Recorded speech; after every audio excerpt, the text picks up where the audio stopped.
En este vídeo vamos a mostrar el método de diagonalización y lo vamos a utilizar para demostrar que existen problemas indecidibles, pero también para encontrar un conjunto indecidible concreto. Empecemos con el método de diagonalización. Supongamos que me dan una lista infinita de subconjuntos de los naturales. Nos dan, por tanto, una lista de conjuntos donde el primer elemento, C0, es un subconjunto de los naturales, C1 también, C2 también, y así sucesivamente. Nuestro primer objetivo va a ser demostrar que existe un subconjunto de los naturales que no está en la lista. Dicho de otro modo, para cualquier lista de conjuntos o subconjuntos de los naturales, siempre se deja un elemento. Con ese fin, vamos a explicitar qué elementos de entre los naturales están en cada subconjunto. Lo haremos por medio de una tabla. En esta tabla tenemos, nombrando a las columnas, los conjuntos de la lista que hemos considerado, y nombrando a las filas tenemos la lista de todos los números naturales. Para cada casilla vamos a indicar si ese número natural está o no en el correspondiente subconjunto. Por ejemplo, para la lista de subconjuntos que nos han dado, pues puede ocurrir que el 0 sí que esté en el subconjunto indexado por 0, el subconjunto C0. En ese caso vamos a escribir un 1. Podría ocurrir que, por ejemplo, el 0 no esté en C1. En ese caso vamos a poner un 0. Puede que no esté en C2. En ese caso lo marcaríamos con un 0. A lo mejor sí que está en C3, sí que está en C4, etc. Procederíamos igual con el resto de números. Por ejemplo, esta tabla nos indica que el 1 no está en el conjunto C0, tampoco en el C1, pero sí en el C2, sí en el C3, no en el C4, etc.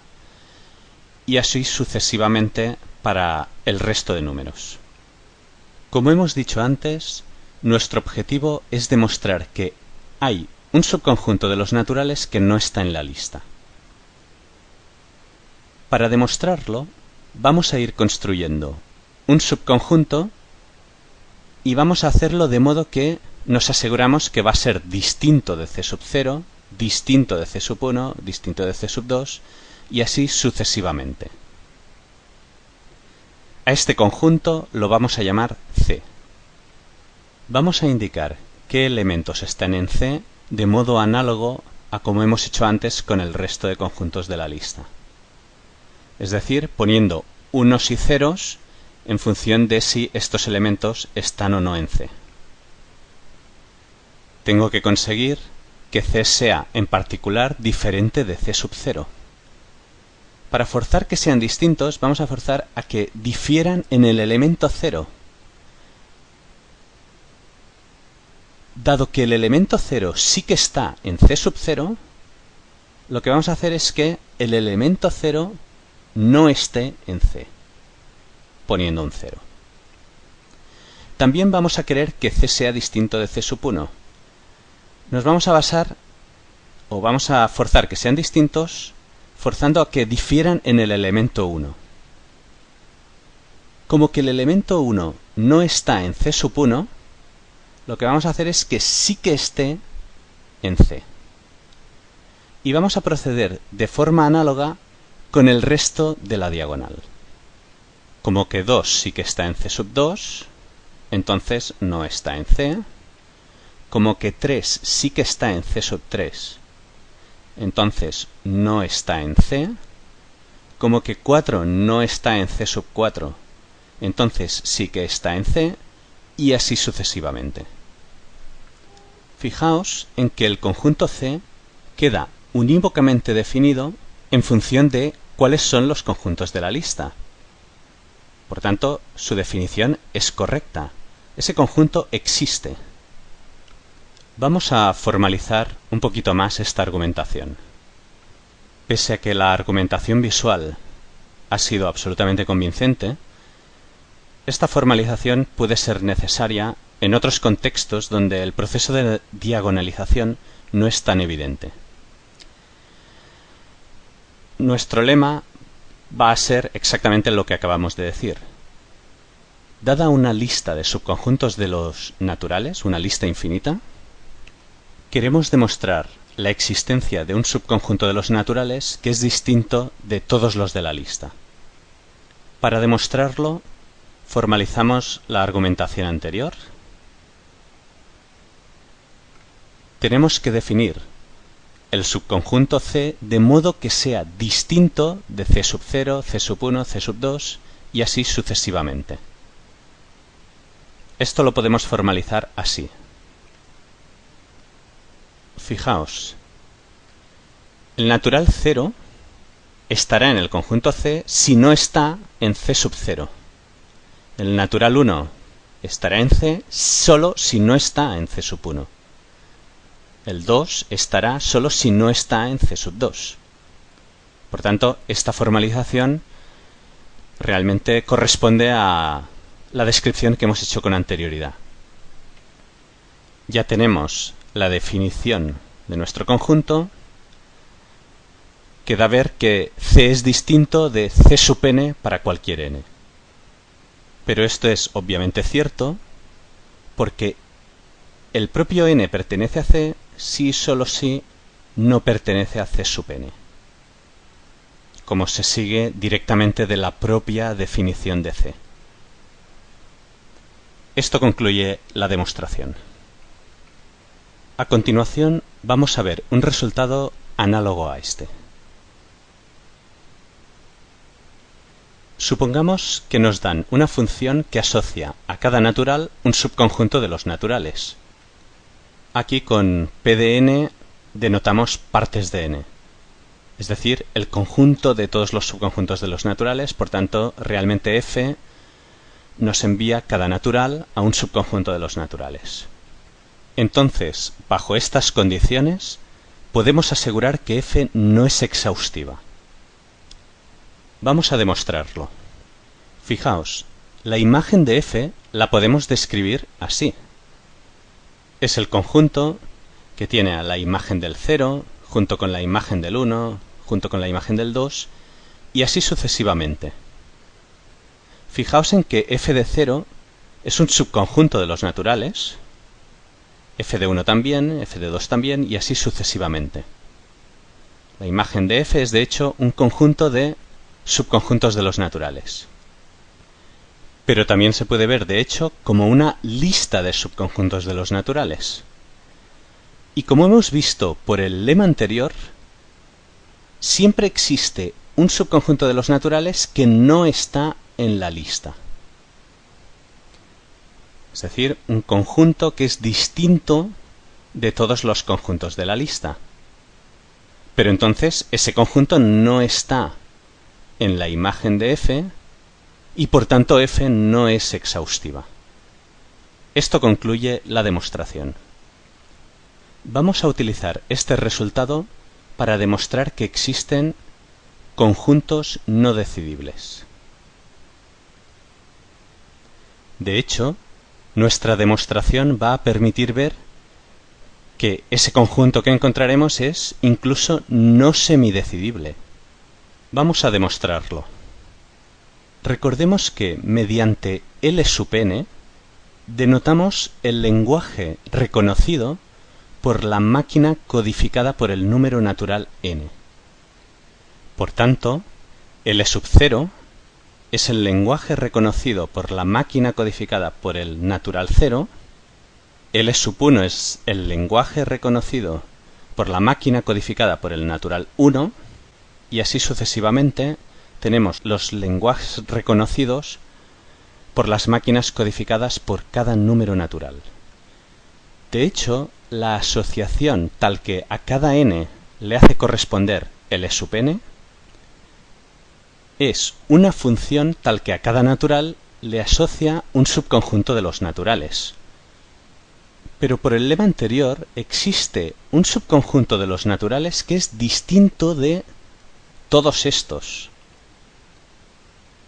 Pero observad que esta lista contiene a todos los lenguajes semidecidibles, porque por definición un lenguaje es semidecidible si es reconocible por una máquina de Turing.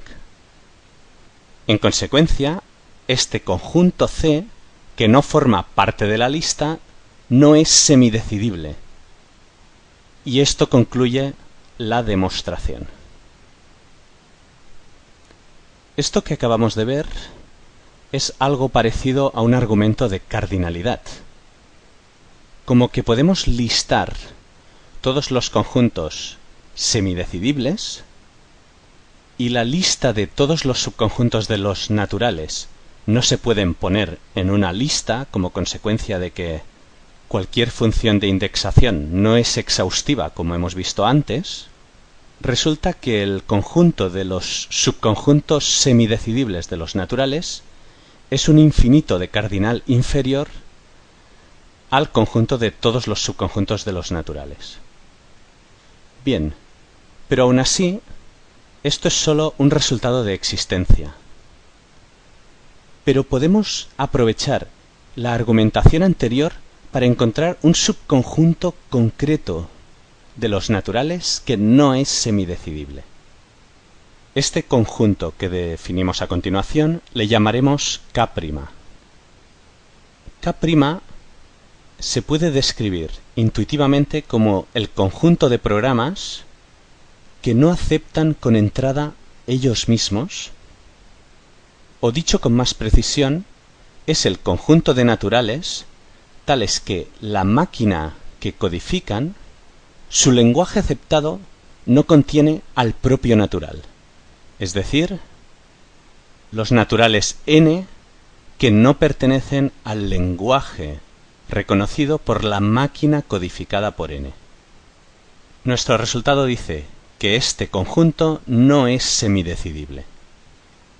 Como vamos a ver, la demostración es obvia a partir de lo que hemos visto con anterioridad. Recordemos que los conjuntos L0, L1, L2 y así sucesivamente es de hecho la lista de todos los lenguajes semidecidibles, porque son los lenguajes reconocibles por máquinas de Turing, ya que de hecho a cada número natural le viene asociada una máquina de Turing que reconoce un subconjunto de los naturales. Pero como hemos visto con anterioridad, precisamente este subconjunto no está en la lista. Así que concluimos directamente que no es semidecidible. Esto concluye la demostración. Fijaos en que el conjunto K' también se puede describir del siguiente modo. Es el conjunto de números naturales n tales que la máquina codificada por n con entrada n no acepta. De modo que no estará en el lenguaje reconocido por esa máquina. O equivalentemente también se puede describir del siguiente modo. Esto es, los naturales n tales que la máquina codificada por n con entrada n o bien se cuelga o bien rechaza. Hay un subconjunto concreto típico de los naturales que llamamos K, para el cual nos interesa demostrar su indecidibilidad porque se suele usar como base mediante reducciones para demostrar la indecidibilidad de otros subconjuntos de los naturales. K es el conjunto de programas que paran con entrada ellos mismos, o dicho con más precisión, el conjunto de naturales n tales que la máquina codificada por n para con entrada n. La demostración de que K es indecidible es obvia a partir de todo lo que hemos visto con anterioridad. Esto es porque si pudiésemos determinar si un programa para o no con entrada el mismo, entonces podríamos determinar si un programa acepta o no con entrada el mismo, de modo que entonces K' sería un conjunto decidible, cosa que ya hemos visto que no es así. Esto concluye directamente con la argumentación de este último lema. Con esto damos por terminado este vídeo.